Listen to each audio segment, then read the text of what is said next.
আজকের এই মেজবানি উপহার দেওয়ার জন্য।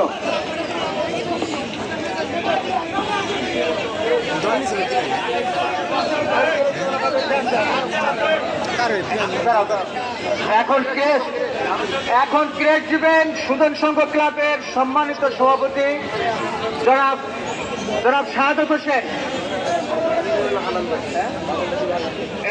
এবং জনাবা নায়েব ইউসুফ আমাদের নেত্রী, আমাদের ফরিদপুরের অহংকার।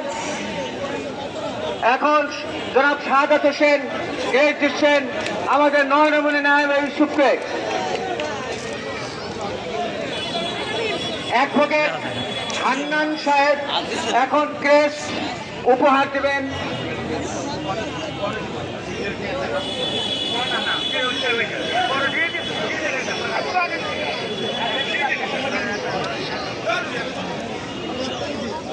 এখন আমাদের ফরিদপুরের কিংবদন্তি জননেতা জনাব শহীদুল ইসলাম বাবুল সাহেবকে ক্রেস্ট দিচ্ছেন অ্যাডভোকেট আব্দুল হান্নান সাহেব। আমাদের দুই কিংবদন্তি জননেত্রী এবং জননেতা উপস্থিত রয়েছেন। জনাব নায়েব ইউসুফ ফরিদপুর 3 আসনের আমাদের ভবিষ্যৎ, ইনশাল্লাহ তিনি নমিনেশন পাবেন এবং